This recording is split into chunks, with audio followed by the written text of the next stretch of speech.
고생 많으셨습니다. 이기 첫날에 저희는 이제 시험을 봤어요. 왜냐하면 시험을 무조건 봐야 됩니다. 시험을 안 보면 힘들고, 그리고 만약에 동차 분들이라서 시험이 좀 부담스럽다. 그래도 뭐 뒤에 거 제가 요약해서 수업 나가는 거는 뭐 인강으로 들어도 됩니다.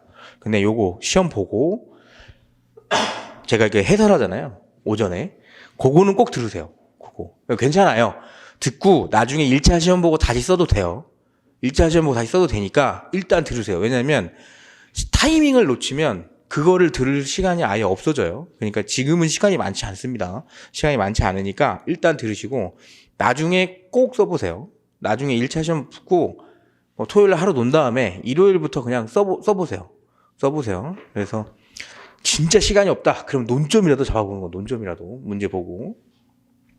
네, 일단 요 강의 계획서 한번 잠깐 보시면 제 강의 계획서는 심플합니다. 왜냐하면 우리 어차피 시험을 엄청 볼 거기 때문에 그래요. 시험을 엄청 볼 거기 때문에. 그래서 보시면 1차 시험 보시는 다음 날 원래 저는 휴강을 하려고 하지 않았는데 다 쉬어야 된다는 암묵적인 관행이 있다고 하셔가지고 쉽니다. 예. 뭐 괜찮죠? 그리고 그거 아시죠? 5월 29일 대체휴일 됐다며요. 예. 나 그것 때문에 정말 힘들었습니다. 갑자기 이제 거래처에서 5월 29일 날 그러면 일을 못 합니까? 이러길래 그냥 하죠. 그랬더니 그러면 1.5배 줘야 되는 거야? 그랬더니 그렇죠. 그랬더니 뭐 이딴 나라가 다 있어 막 이러죠. 예. 갑자기 생겼습니다. 갑자기. 원래 4월 5일도 논의 대상이었어요. 근데 지금은 5월 석가탄신일만 입법 예고가 되어 있는 상황이라 거의 확정이라고 보시면 됩니다. 그래서 한 번 막 그랬었죠. 이번 정부에서 갑자기 그렇게 바꿔가지고 달력 만드는 업체에서 진작만 해줘야지. 우리 지금 다 검은색으로 다 복사해놨는데, 그죠? 원래는 석가탄신이라고 크리스마스는 왜 대체 공휴일을 안 해줬어요? 종교적인 이유 때문에. 왜냐하면 기독교 신자, 불교 신자 아닌 사람들은 자기들 거 또 있을 거 아니에요. 요즘에 뭐 JMS 막 이런 애들 막 딱 나오던데. 또라이 새끼들인데 그거. 그죠? 진짜. 하여튼 뭐 그래요. 더 이상 얘기하면 나도 또 테러 당할 수 있잖아. 무서우니까 안 돼. 자, 어쨌든 일단 그래서 시험을 되게 많이 볼 거고요. 시간이 없으시면 요거 논점만 해서 보시면 됩니다. 오늘 문제 잠깐 보시면 오늘 문제 같은 경우에는 주제가 어렵진 않아요. 주제가 어렵진 않은데 무슨 느낌이냐면 이런 느낌입니다. 알겠어. 이해가 됐어요. 문제 이해되고요. 뭘 묻는지도 명확하게 이해돼요. 보시면 1번 보시면 그냥 딱 봤을 때 잘 안 나오는데도 보니까 뭐야? 외국인 딱 꺼져 있어. 오케이 넘어가고. 3페이지 보세요. 2-1번 보면 학습지 교사들의 노조법상 근로자에 해당되는가. 질문이 되게 명확합니다. 지금. 물음 2-2 보세요. 관할 행정관청의 비노동력 설립 심사지 갑의 노조법 제2조사 후 과목에 대한 실질적 심사가 가능하냐. 그러면 포인트가 뭐예요? 행정관청의 실질적 심사입니다. 그러니까 즉 뭐냐. 문제랑 논점이랑 그 다음에 이 질문의 의도는 명확해요. 근데 어떤 느낌이냐면 잘 안 써집니다. 왜? 그렇게 눈여겨본 판례나 이런 건 아니거든. 그러니까 어떻게 논리적으로 흐름은 되는지는 아는데 생각보다 펜이 잘 안 나가는 문제입니다. 요거 3개 다. 왜? 노조법상 근로자는 근로기준법상 근로자를 너무 많이 하다 보니까 생각보다 펜이 잘 안 나가요. 그 문제면을 쓰면 되지. 왜냐면 제가 수업 시간에 그랬죠. 이거 전혀 생각 안 나면 어떻게 한다? 근로기준법상 근로자랑 문계서 쓰면 된다. 근데 문계서 쓴다는 개념은 뭐냐면 노조법상 근로자성을 판단하는 판례를 보다 어느 정도 이해를 하고 그리고 내가 몇 번 써보고 요걸 가지고 놀 때 근로기준법상 판단하는 판례랑 엮어서 문계서 쓸 수 있는 거예요. 근데 그런 게 전혀 아니었는데 갑자기 문계서 쓰려고 하면 너무 어려워요. 행정관청 설립심사 같은 경우에는 아직 나온 적은 없습니다. 왜냐하면 이게 약간 헌법재판소 판례가 앞에 깔고 있어서 낼까 말까 고민을 하시는 것 같아요. 근데 나올 수 있는 문제입니다. 충분히. 제가 이거 강의 시작하면서 정말 여기에 있는 모든 분들 거를 다 2기, 3기 거 자료를 다 살 수 있잖아요, 우리. 저도 수능생처럼 사요. 가서 나는 별로 잘 못 알아보니까 제가 그냥 오래된 수험생이구나 약간 이런 느낌이더라고. 차를 갖고 가더니 오래된 수험생 차도 갖고 다니는구나 이런 생각인데 뭔 상관이야, 그죠? 그래서 분석을 해봤더니 요거를 다 건들긴 하시는데 실질적으로 찍진 않아요. 근데 찝찝합니다. 써보셔야 됩니다. 찝찝하니까 써야 돼. 찝찝하니까. 그래서 내면 냅니다. 그리고 노스쿨에서 굉장히 많이 냅니다. 이거 툭 던지는 거야, 툭. 근데 아직 변호사 시험 기출에서 나온 적은 없어요. 그래서 내면 낼 수 있다. 내면 낼 수 있다. 그래서 요거는 한번 꼭 써보고, 진짜 나중에 시간이 없으면 요거는 논리적인 흐름만 가져가세요. 그 다음에 어떻게? 비벼 써야지 뭐. 비벼 써야 돼요. 어떻게? 허가제인지 아닌지, 신고주의 써주고, 그 다음에 뭐다? 실질적 심사 가능한지 안 한지. 여기처럼 아마 이익대표자랑 엮어서 나올 확률이 높아요. 근데 제 예시답안에는 이익대표자는 잘 쓰지 않았어. 왜? 제가 낸 그 포인트는 뭐예요? 행정 관청의 실질적 심사가 가능한지니까 그렇습니다. 실질적 심사 가능한지. 그래서 문제 천천히 읽어보고 한번 볼게요. 물음 1번 보시면 A 회사는 상시 근로자 100명의 근로자를 고용해서 비료를 제조하여 농가들에게 납품하는 회사다. 이런 거 별로 상관 안 하셔도 됩니다. 뭐 필수공익 사업 이런 거 아니면 전혀 상관 안 해도 돼요. 100명의 근로자들 중 외국인 근로자 수가 90명. 외국인들이 전부 뭐예요? 출입국 관리법상 취업 자격이 없는 외국인. 다른 말로 하면 뭐예요? 불법 체류자입니다. A 회사는 업무량이 많아짐에 따라 외국인 근로자들에게 일주일 70시간 이상의 근로와 휴게시간 미부여 등의 업무를 강요하고 있네요. 뭔가 약간 근로조건을 약간 뭉개고 있는 거예요. 밀어붙이고. A 회사 외국인 근로자 갑은 얘가 좀 똘똘해요. 노동조합의 필요성을 인식하고 비노동조합을 설립하기 위해서 뭐예요? 행정관청에 노동조합 설립 신고서를 제출하였습니다. 행정관청이 어떻게 합니까? 이거 보니까 불법 체류자 애들인데 외국인 근로자고, 그래서 뭐다? 노동조합 설립 못해. 그래서 반려를 했습니다. 이에 갑은 취업 자격이 없다는 이유. 여기서는 잘 읽으셔야죠. 왜? 문제의 논점이 뭔지 알아야 되니까. 취업 자격이 없다는 이유로 노동조합의 설립이나 가입이 금지되는 것은 타당하지 않다고 관할 행정청에 민원을 제기하고자 하는 바, 이러한 갑의 주장은 타당하다. 그러면 갑은 뭐예요, 지금? 취업 자격 없는 불법 체류자 외국인이라고 해서 노동조합 못 만드냐 이겁니다. 그럼 논점 뭐다? 외국인의 노조법상 근로자성입니다. 요거. 그래서 이게 그거구나 하고 이제 쓰면 되는 거예요. 그래서 문제 요거 예시답안 볼게요. 문제 소재 볼게요. 자, A 회사의 근로자 갑의 주장과 관련하여 명확합니다. 취업 자격 없는, 그러니까 불법 체류자라고 내가 뭐 알 것 같아. 불법 체류자인데 우리 불법 체류자 쓰면 돼요, 안 돼요? 안 돼. 취업 자격이 없는 외국인 근로자라고 나와 있기 때문에 그냥 그렇게 써주는 겁니다. 취업 자격이 없는 외국인 근로자가 노조법 제2조 1호에 노조법상 근로자의 지위를 가질 수 있는지가 문제가 되는 거죠. 노조법상 지위를 가지고 있으면 어떻게 돼요? 노동조합 설립할 수 있는 거고, 이건 안 될 것 같은데? 그러면 설립 안 되는 거고, 이런 거예요. 그 법 규정만으로 해당 사안을 판단하기가 어렵겠죠. 왜? 근데 법 규정 보면 노조법상 근로자라 뭐 직업의 종류를 불문하고 임금, 급료, 기타 이해준용 수입에 의하여 생활하는 자, 이런 것만 보면 그냥 외국인 되는 거 아니야? 이런데 하나가 들어가 있는 게 뭐였습니까? 취업 자격이 없어요. 그렇죠? 얘는 일반적으로 깔려 있는 게 뭐겠어요? 취업 자격이 있는 겁니다. 요거랑 헷갈리시면 안 돼요.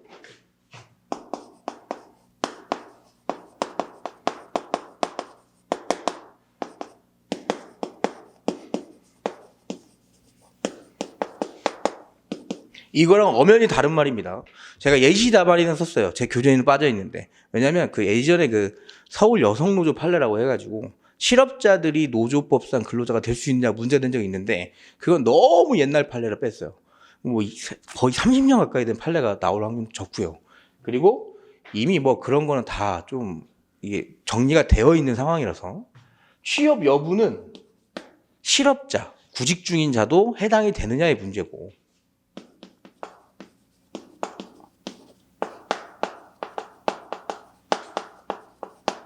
정리 어떻게 됐다? 된다. 이렇게 됐어요. 취업 자격은 뭐예요? 애초에 이런 여부를 논할 수 있어요, 없어요? 애초에 이런 여부를 논할 수 있는 사람들이 아닙니다. 왜? 취업 여부가 아니고 난 여기서 취업 활동을 할 수 없는 사람이니까. 그게 뭐예요? 우리 대법원 반대견해요. 취업 자격.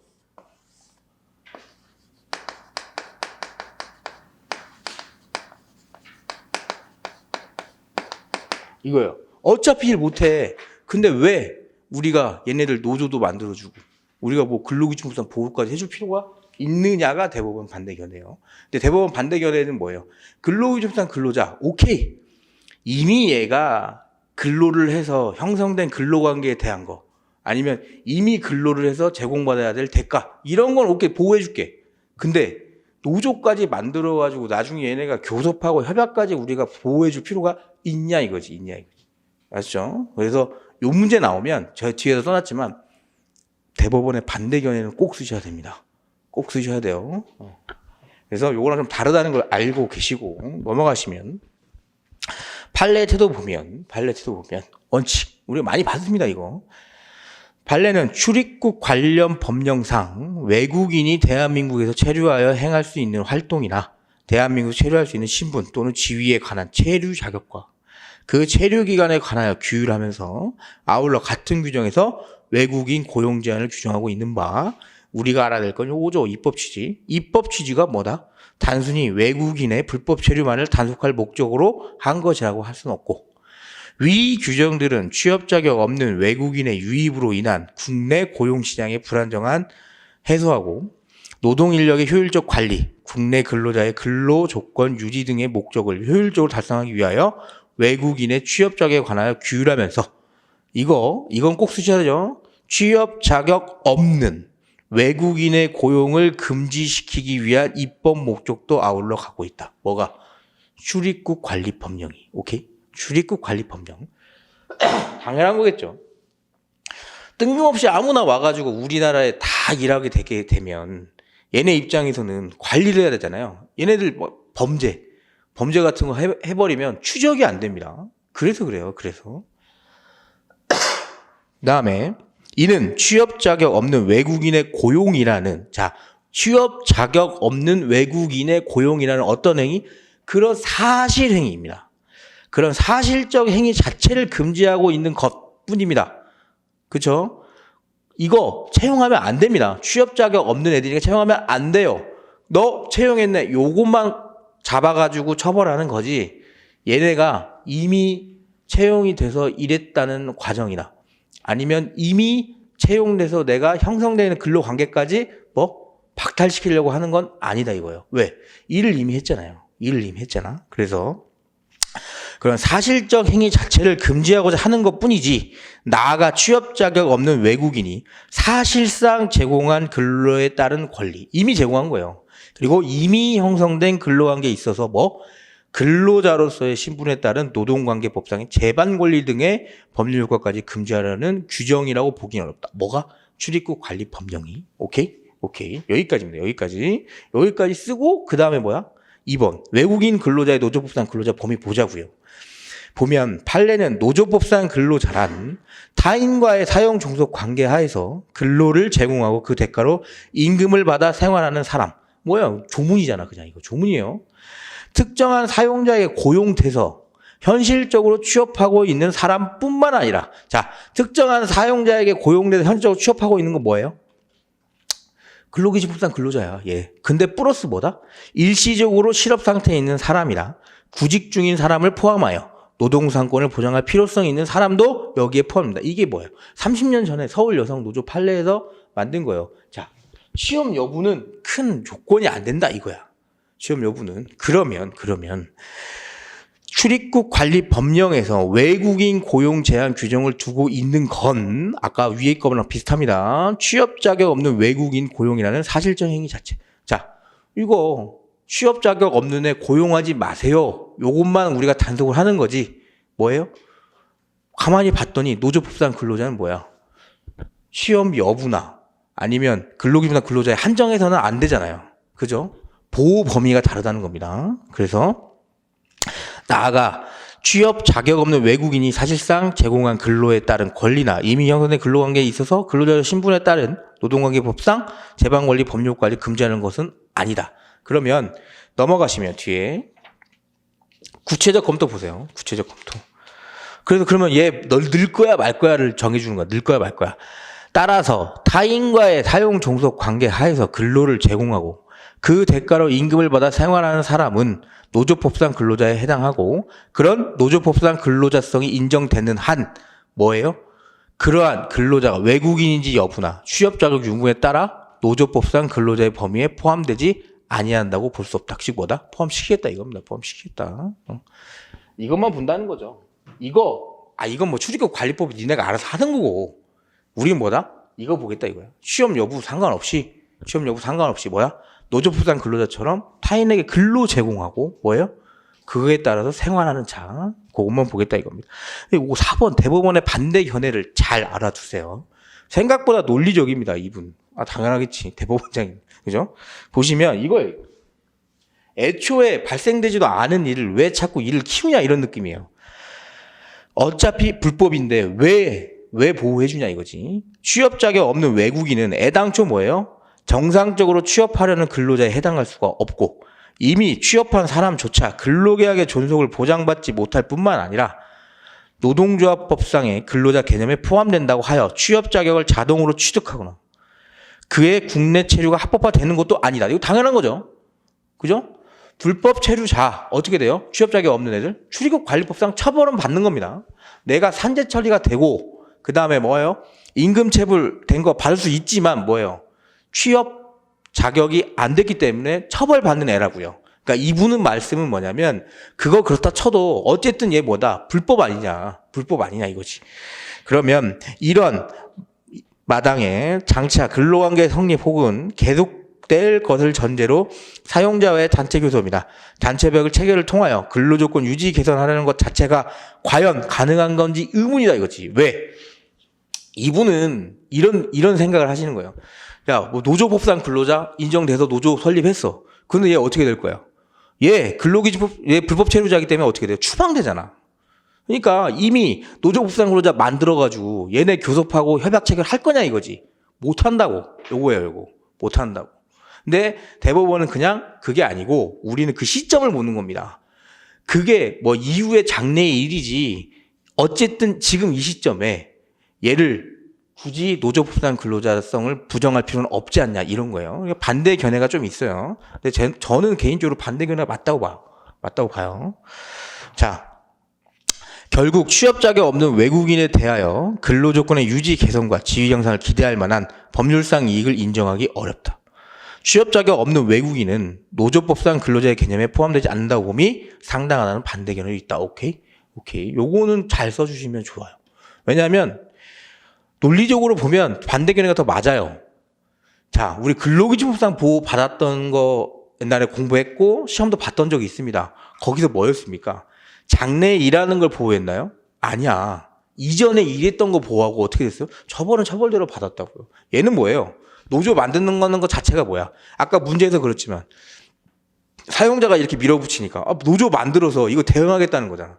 근데 대응하면 어떻게 돼요? 이미 얘는 추방이야. 예. 그러니까 반대 견해가 설득력이 좀 있죠. 사안 해결을 어떻게 쓰냐면 보시면 문제랑 믹스해서 쓰시면 됩니다. 다른 내용을 갖다 붙이는 게 아니고 볼게요. 일단 출입국 관리 법령의 취지를 한번 보자 이거지. 취업 자격 없는 외국인 고용 그 사실적 행위 자체만 금지하는 거예요. 그러니까 판례는 출입국 관리 법령상 외국인 고용 제한을 규정을 두는 것은 취업 자격 없는 외국인의 고용이라는 사실적 행위 자체를 금지하는 것.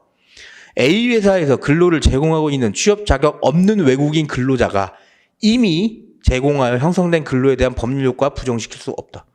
출입국 관리 법령 적용 여부와 별개로 갑을 포함한 외국인 근로자들의 노동상권 보장 필요성을 위해서 검토를 일단 해야 돼요. 내려가면 노동상권 보장 필요하냐 이거지 외국인들이. 보면 판례는 노조법상 근로자란 타인의 사용 종속 관계 하에서 근로를 제공하고 그 대가로 임금을 받아 생활하는 사람. 특정한 사용자의 고용돼 현실적으로 취업하는 사람뿐만 아니라 실업 중인 사람도 포함. 구직 중인 사람도 포함해서 노동상권 보장할 필요성이 있는 사람도 포함하고 있는 바 A회사의 갑을 포함한 외국인 근로자 모두 사용 종속 관계에서 어떤 사람? 돈 받고 일하는 사람입니다. 노동상권 보장할 필요성은 충분히 인정됩니다. 심지어 실업자, 구직 중인 자도 니네 노동상권 보장해 주는데 얘는 취업 자격만 없을 뿐이지 뭐예요? 일을 하고 있잖아요. 일을 하고 있으니까 그래요. 근로자가 외국인지 여부나 취업 자격 요구에 따라 노조법상 근로자 범위에 포함하지 않는다고 볼 수 없다는 판례에 따라 저 같은 경우에 뭐예요? 대법원 반대 견해가 맞다고 보기 때문에 그냥 판례에 따라 푼다는 걸 알려주는 겁니다.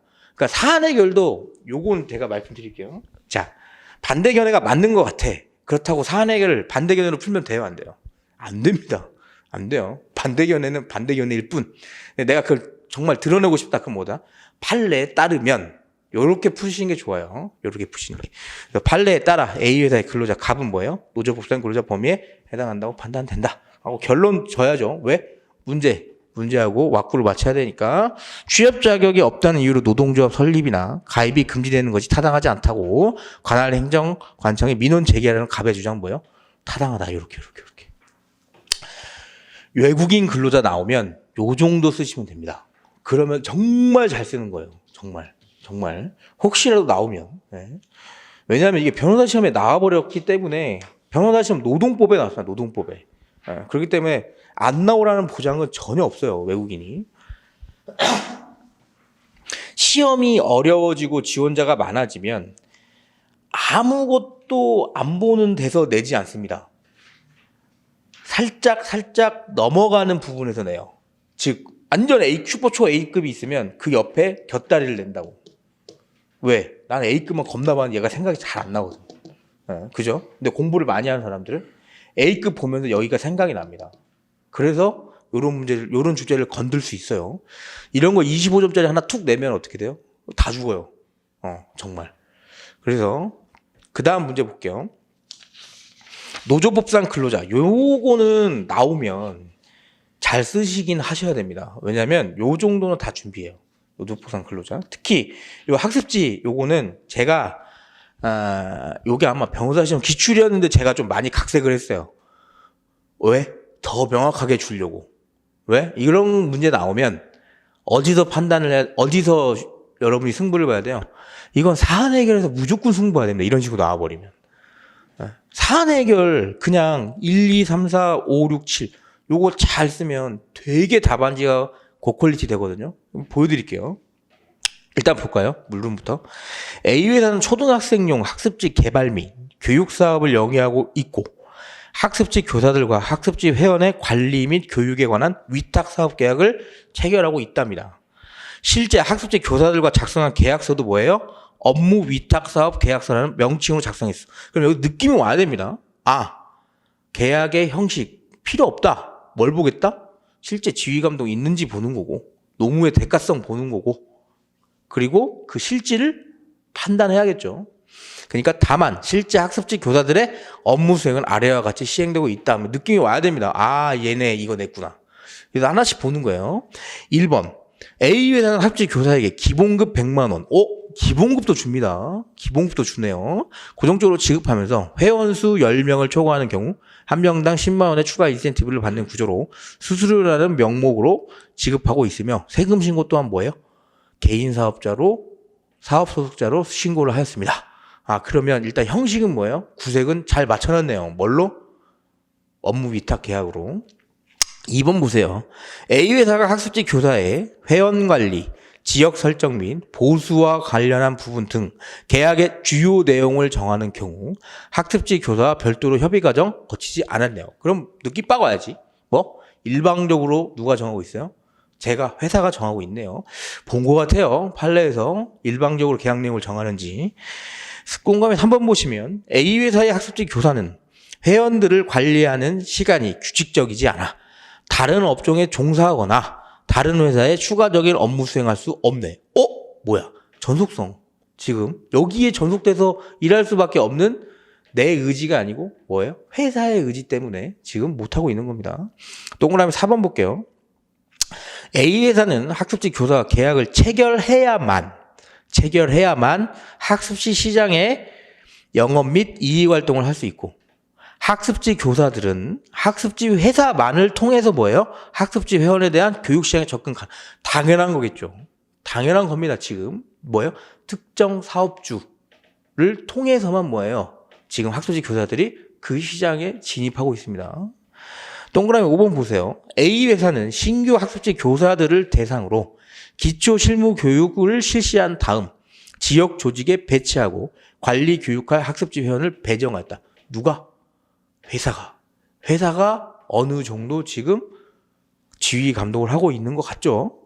6번 보시면 A 회사의 관리 직원에게 적용되는 취업 규칙과 별도로 학습지 교사 업무 처리 지침이 적용됩니다. 개인 사업자라며. 근데 왜 자꾸 나를 구속하고 있어? 이런 느낌이 있어야 돼요. A 회사는 학습지 교사에게 학습 지도서 및 표준 필수 업무라는 업무 매뉴얼을 제작하여 배부까지 하고 있네요. 동그라미 7번 보세요.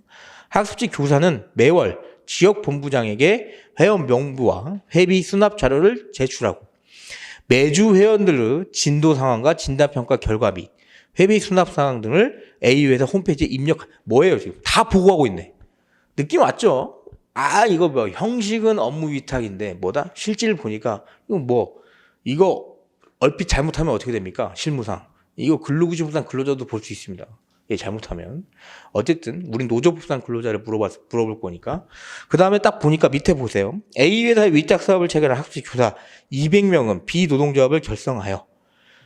다른 얘기 같죠? 그래서 일단 1번부터 볼게요, 우리. 어쨌든 문제는 다 읽으시는 거고. 그 다음에 물음 2-1번 먼저 풀고 가죠.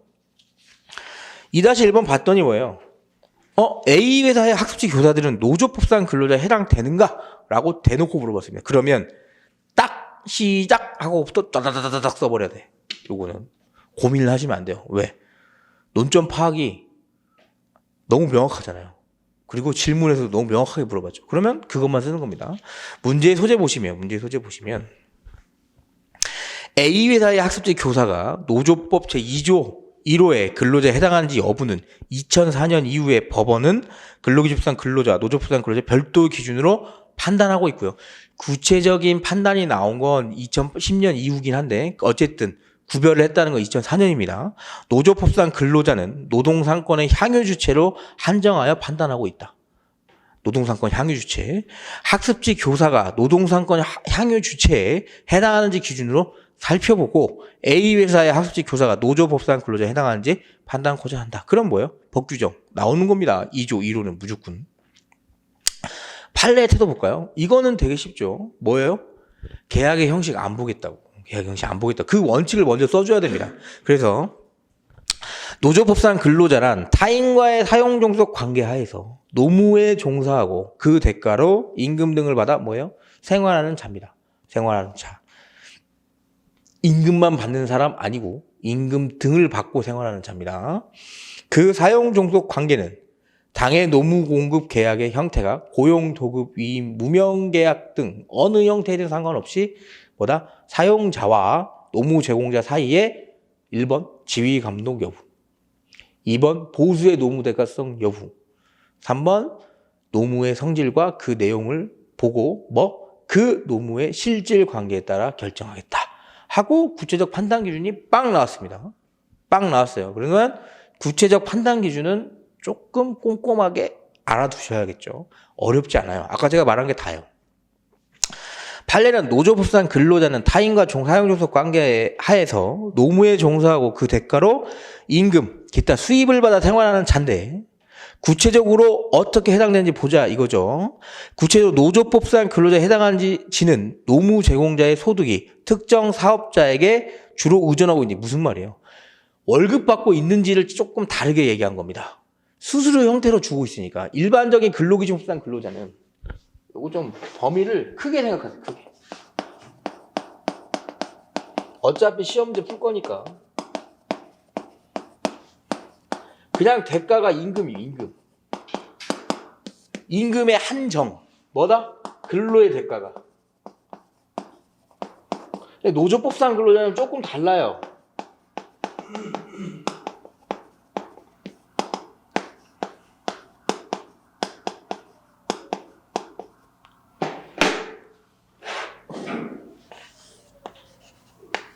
임금 등입니다. 그죠? 근로의 대가로 볼 수 있는 임금 등, 수수료. 그죠? 아니면 뭐 팁 이런 것도. 그래서 조금 다르다. 그리고 범위가 여기가 훨씬 넓겠죠. 그렇게. 그러니까 얘네들은 뭐예요? 쉽게 말해서 임금 붙어 있으면 어때? 일단 최저임금 이슈도 있는 거예요. 얘는 그런 거 없다고. 그런 거 없어요, 일단. 응? 왜? 근로기준이나 근로자는 아니잖아. 그죠? 지금 판단하는 게 그런 느낌으로 보시면 돼요.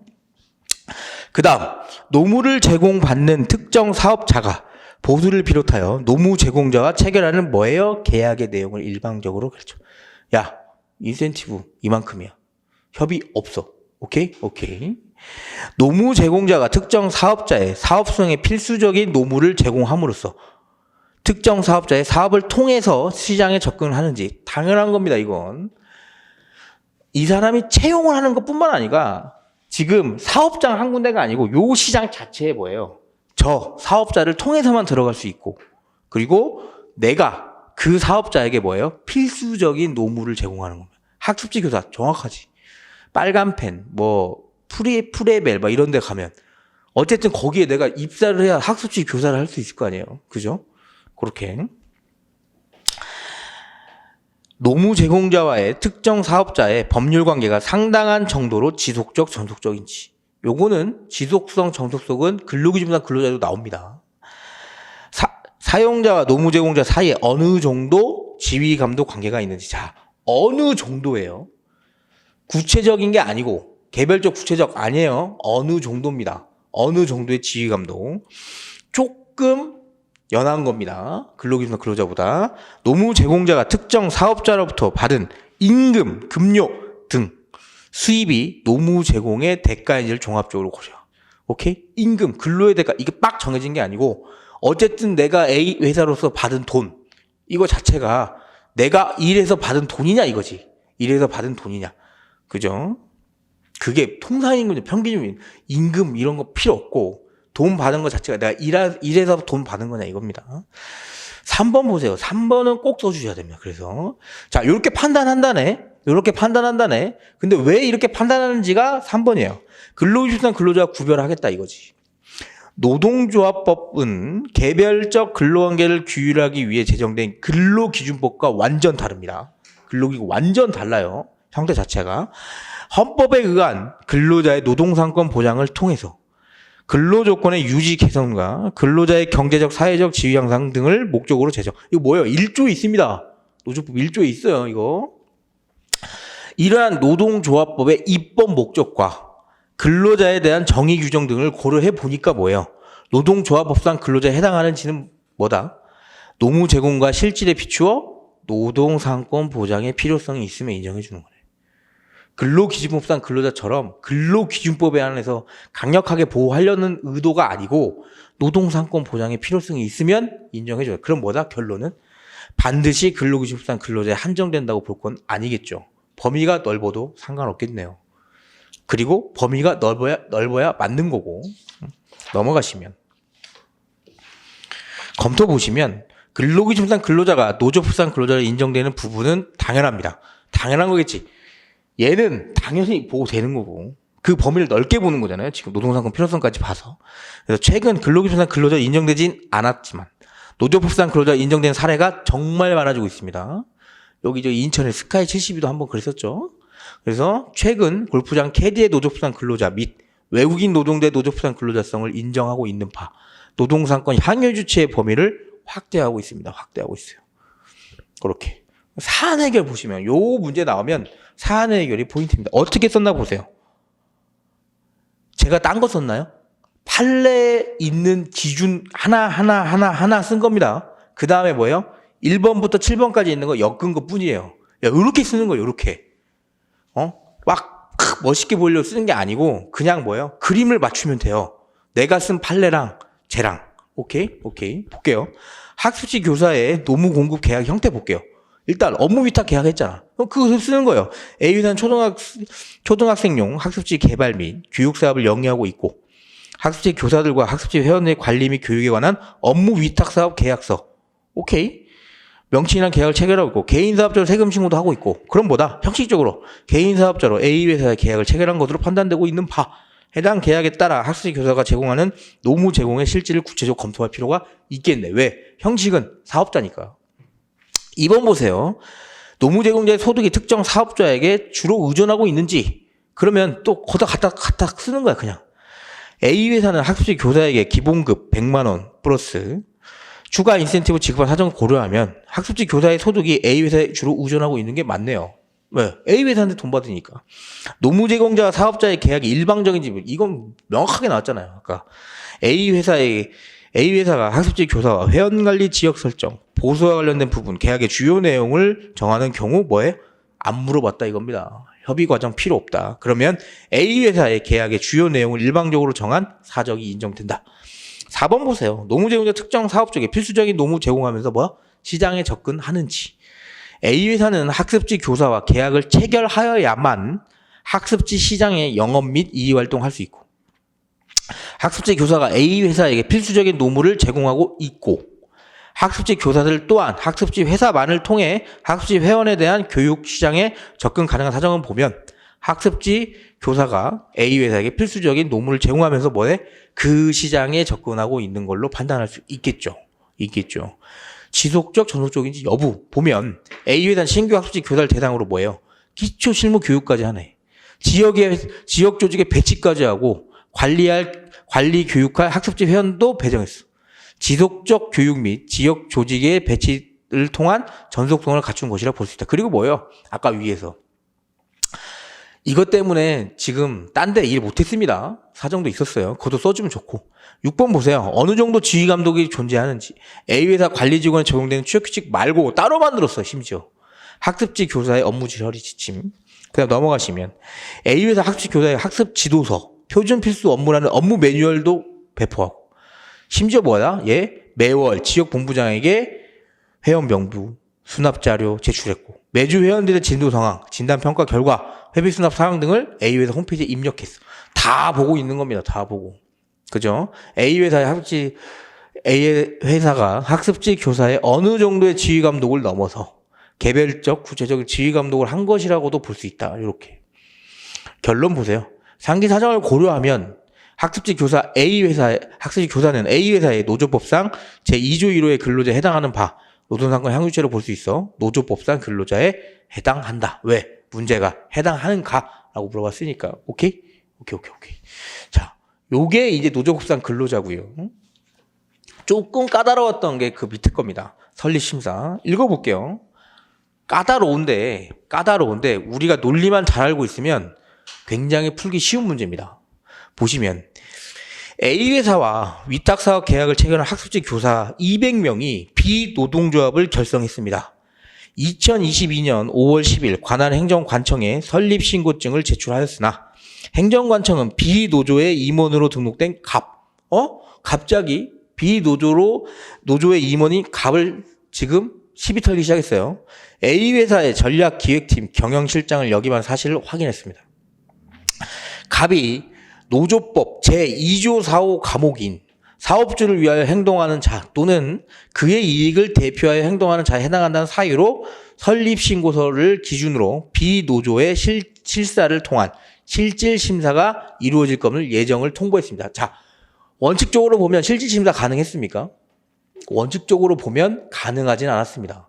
가능하진 않았어요. 근데 설립신고 시 설립신고서하고 플러스 규약 보고 이거 봤을 때 좀 문제될 것 같은데라는 어떤 상황? 객관적인 사정이 있으면 설립신고서 플러스 규약 이외의 사정에 대해서 실질적 심사할 수 있었습니다. 그렇죠. 지금 그거 물어보려고 한다는 느낌이 와야 돼요. 이에 갑은 본인이 전략기획팀 경영실장을 역임한 사실은 맞아. 근데 최종 결정 권한은 항상 A 회사의 대표이사가 가지고 있었기 때문에 회사의 기밀사항은 물론 기본적인 직원들의 개인정보나 급여 정보에 관한 접근도 없었다라고 주장을 하고 있다. 그러면 조금 애매하죠. 지금까지는. 왜? 객관적인 사정인지 아닌지 잘 모를 것 같아. 왜? 아니 임원으로 기재되어 있는데 얘가 경영실장 할 수도 있지. 근데 얘는 말이 또 다르잖아요. 그래서 객관적 사정이 있는지 보는 거예요. 보면 행정관청은 설립신고 당시 제출한 설립신고서의 임원 정보에 갑의 성명을 확인한 것 플러스 그다음 뭐예요? 객관적 정보를 던진 겁니다. 제가 실제 갑이 A회사 경영사항을 전반적으로 결정하여 영향력을 행사한 어떤 문서? 공식적인 언론 매체입니다. 공식적인 언론 매체 보도자료 등을 확보한 사실을 지적하며 그건 뭐예요? 이 정도면 객관적인 사정이 있는 겁니다. 객관적인 사정이 있는 거예요. 실질심사를 예정하고 2022년 헷갈리실까봐 제가 그 다음날 바로 실질심사 한다고 했습니다. 3일인데 헷갈리실까봐 2022년 5월 10일로 확정해서 통보한 겁니다. 이에 갑은 헌법상 노동상권을 보장하려는 취지에서 노동조합을 인정하는 것인데 행정관청이 실질심사 하게 되면 허가제와 다름없다고 주장. 제가 다 줬습니다. 헷갈릴까봐. 이 정도로 나오면 되게 쉽게 준 거긴 합니다. 왜? 논리가 다 나왔잖아요. 내가 어떤 거 써야 될지 느낌이 왔죠. 보시면 2-2 보세요. 관할 행정관청의 비노동조합 설립 심사 시 갑이 노조법 제2조 4호 감옥에 대한 실질적 심사가 가능한지 여부를 판단할 수 있느냐. 그럼 실질적 심사가 가능한지를 보는 겁니다. 자, 실제 요거는 한 번도 내본 적이 없기 때문에 답안이 어떻게 구성되는지 보여드릴게요. 2-2번 보세요. 문제의 소재 볼게요. 관할 행정관청은 비노동조합 설립심사와 관련해서 갑이 노조법 제2조 4호 감옥, 노조법 제2조 4호 감옥이 나올지 다른 게 나올지 모릅니다. 그건 해당하는지에 대해 실질적 심사를 예정하고 있는 바 노조법 제10조 이하에 따라 진행된 설립신고 과정에 반려 또는 보완 사유에 대한 관할 행정청의 실질적 심사가 가능한지 여부 및 플러스 뭐예요? 실질적 심사가 가능하다면 그 범위와 그리고 한계가 어디인지 보는 거예요. 그 범위의 허용 범위가 문제되는 바 판례의 태도를 기준으로 사안을 해결해 보도록 하자 하고 2조 4호는 나와줘야겠죠. 그리고 감옥 정도는 나와줘야 됩니다. 10조 설립신고 이렇게 하겠다. 신고증 조부 하고 3일 이내 하겠다. 요 정도는 나와줘야 됩니다. 요 정도. 그리고 뭐 사망 정도 나와주면 좋죠. 제12조의 사망. 왜? 2조 4호 강목에 대한 애들은 뭐예요? 반려사유니까. 조문도 다 쓰는 게 아니고 관련된 것만 툭툭 치고 넘어가 버려야 됩니다. 판례에서 볼게요. 여기가 중요하죠. 이 문제 나오면 그냥 이렇게 쓰세요. 고민하시면 안 돼. 만약에 이해가 잘 안 된다. 그럼 암기하십시오. 그냥 이대로. 그럼 써줄 수 있습니다. 일단 설립심사의 성격부터 보는 거예요. 왜 우리나라 지금 실질적 심사 오케이. 근데 노동조합 원래 뭐예요? 노동상권 향유 주체를 보호하려고 만드는 거라며. 웃긴 겁니다. 여기부터 볼게요. 1, 2번부터. 불법 체류 외국인도 보호해주고 실업자도 보호해주고 구직 중인자도 보호해주고 심지어 계약서상 업무 위탁 계약서 쓰는 데까지 보호해주면서 정부가 관리하면 돼요, 안 돼요? 안 되는 거예요. 왜? 노동상권을 그만큼 엄청나게 추대해주면서 보호하려고 노동조합 만들어주려고 해놓고 니네가 왜 갑자기 우리한테 설립신고를 하라고 하는 거야? 이런 느낌입니다. 그래서 설립심사의 성격을 보면 판례는 설립신고서를 제출한 단체에 대해서 같은 법 제2조 4호 강목에 해당하는지를 심사하여 이에 해당하는 경우 그 설립신고서를 반려하도록 한 것은 노동조합의 본질적인 요소인 자주성을 확보하기 위한 겁니다. 자, 아무나 들어가면 안 되지 않냐 이런 느낌입니다.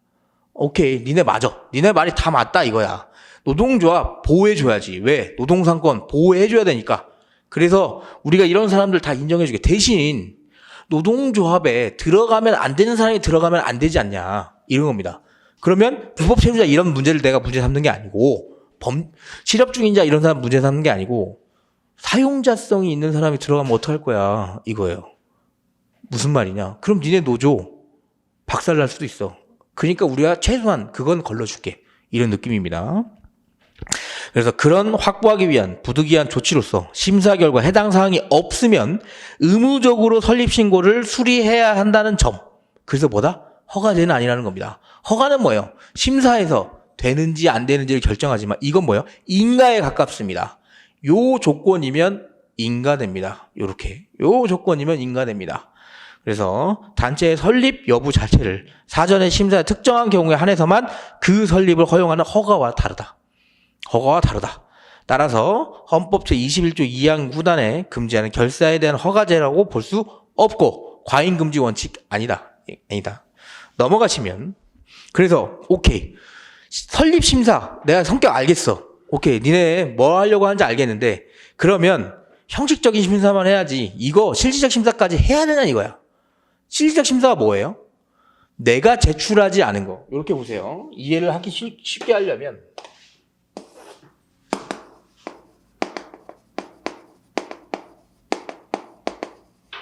형식적 심사는 내가 낸 것만 보라 이겁니다. 쉽게 말해서 이력서 내면 그 이력서만 봐야지 전화하지 말라 이거야. 그 회사에. 어떤 느낌인지 알죠? 형식적 심사 우리 조문에 봤더니 설립 신고서랑 규약 내면 이것만 보고 뭐? 3일 이내 준다며. 허가제 아니라며. 별탈 없으면 준다며. 그리고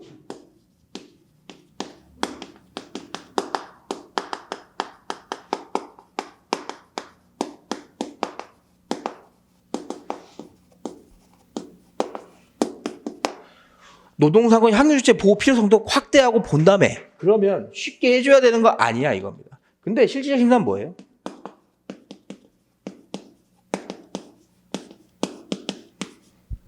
이렇게 보시면 편합니다.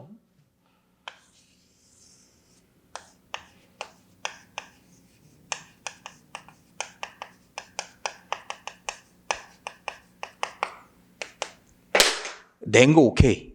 근데 내가 그 이외에 다른 것도 좀 볼 수 있을까? 이거예요. 갑이 공식적인 언론 매체 보도가 됐고 그럼 그 보도가 사실인지도 판단하고 싶은 거야 얘네들은. 그게 뭐다? 실질적 심사입니다. 알겠죠? 그래서 형식 심사, 실질적 심사 이게 좀 다르다는 거 알고 그러면 실질적 심사 가능하냐 이거지.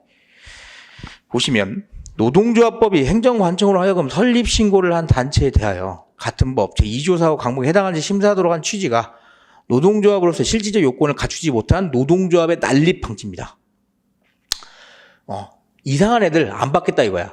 근로에 자주적이고 민주적인 단결권 행사를 보장하는 데 있다는 점을 고려하면 행정관청은 해당 단체가 노조법 제2조 4호 강목에 해당하는지 여부를 실질적 심사할 수 있다. 오케이.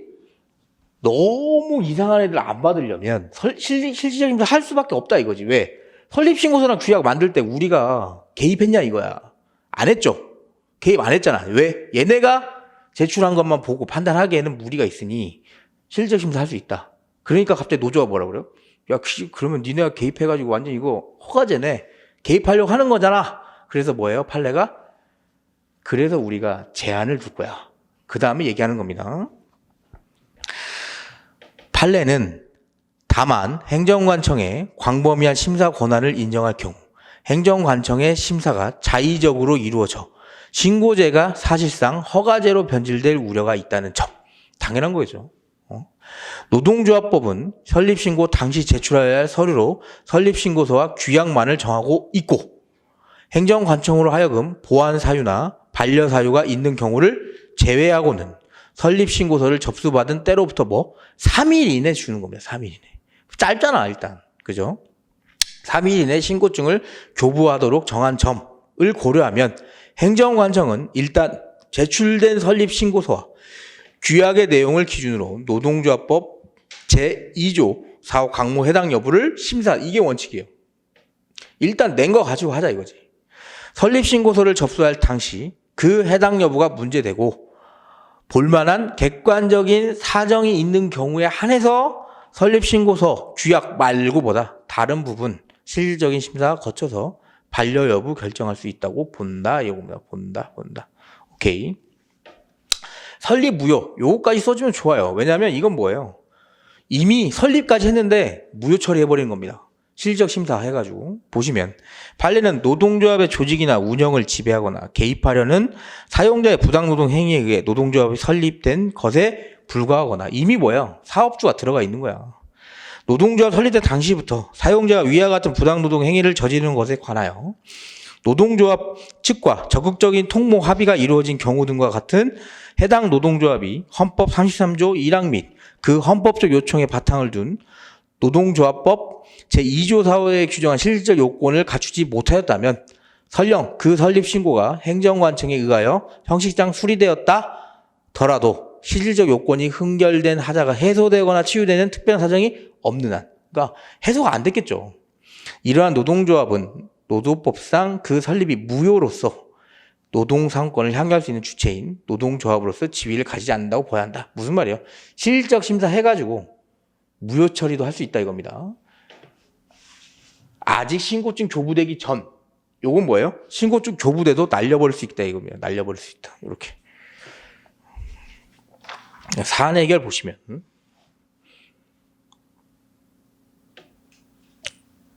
사안 해결 보시면 갑은 헌법상 허가제인지 여부 먼저 보는 거예요. 허가제인지 여부. 아, 그거 물어봤으니까 허가제다라고 누가 했어요?